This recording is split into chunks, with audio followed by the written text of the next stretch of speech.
Sleepy here with one of the best things I have ever bought. This is my Dyson V7. It's seen some action over the years, and I did an upgrade with this adapter. This replaced the stock battery with an adapter, so now I can use a Dewalt battery. Through movie magic, I put the battery back in, just to show you guys. Okay, so there's 3 screws. 1 here, and 2 here. You do not need to open the canister to get these screws. They will come out just fine. And then once you do that, it's as simple as just pulling the battery out. I mean, it is really that simple. You take the adapter, and you just stick it right in and screw it back together. Literally under 5 minutes. Now, once it's all screwed together, you're good to go. So I recommend at least a 3 amp hour battery, preferably 4 or higher. I'm using a 4 and it works great. I'm able to get through our 1,500 square foot townhouse, which is mostly carpet, on a single charge without even coming close to running it. So it just slides in. This particular adapter is great because it's one-handed operation. It works great. Now, if you use a smaller battery, you're probably only going to be able to use it on normal setting. 2 amp or lower, this just can't output enough current to get this thing started on max. Okay, this is the stock V7 wall mounted charger. Now, the charger typically would be up here, and in reality, it is an independent piece for the mount. It's just a charger like your cell phone or something. So I just popped it out and good to go. So I took a Dremel to just open this up. The adapter is just a bit thicker, and that's all I had to do, and this works fine. As you can see, put it up, works fine. Okay, so I've actually gotten a lot of questions on some of the short videos I've done on this adapter. Okay, first, I definitely recommend the adapter over a replacement battery. This is actually a replacement battery. There's actually been several cases this year of these cheap knockoff batteries actually starting fires. Just don't do it, especially when it comes to lithium ion. I don't know what you're going to get out of China. But when it comes to this adapter is actually pretty good for the price point.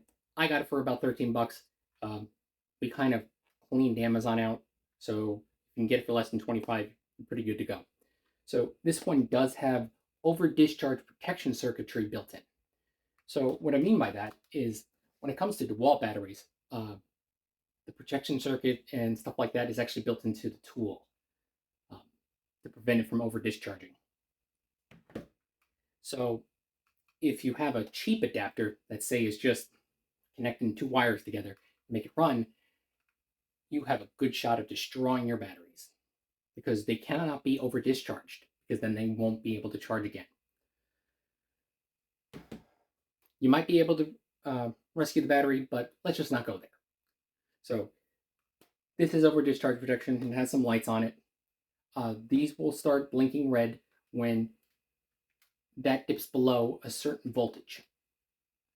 Now, in my experience, you can go quite a few more minutes after that, and you're still good to go.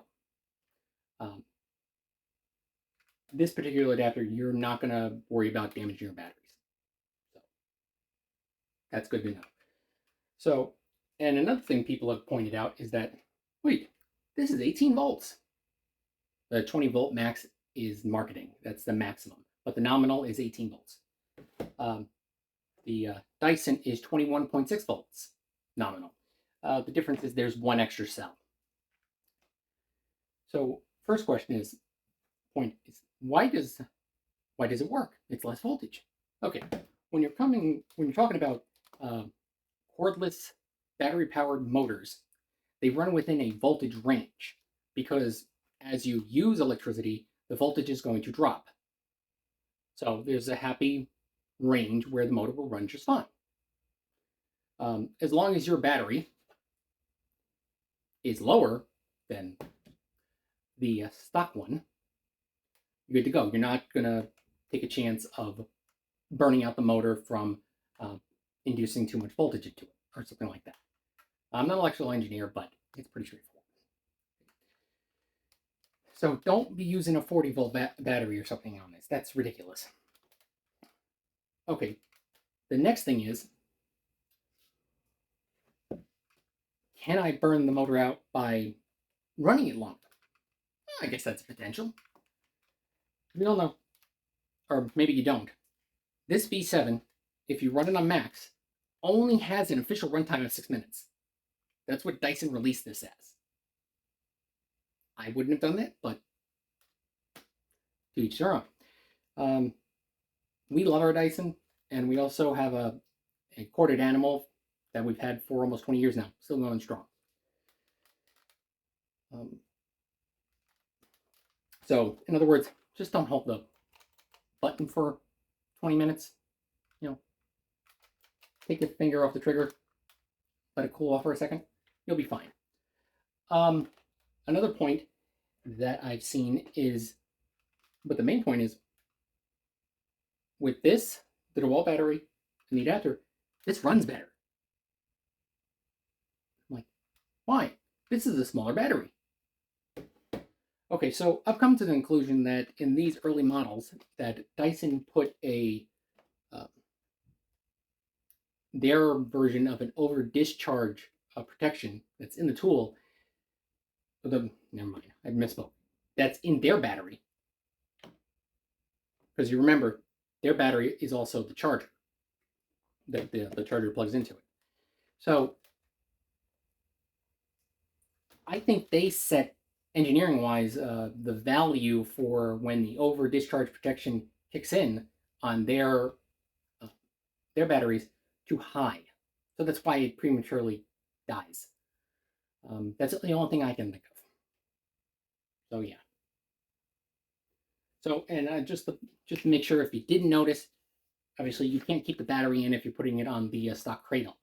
And just in my opinion, no one should be keeping a battery, especially lithium ion, plugged in 24/7. I don't care what kind of fancy circuitry you have in there to cut off the charger when it's done, blah, blah, blah. Just don't do it. So I just keep the battery next to the vacuum, just plug it, just slide it in and go. If you have any questions, leave them in the comments. You can find all the affiliate links you want in the description for Amazon and Walmart. But until later, stay sleepy, my friends.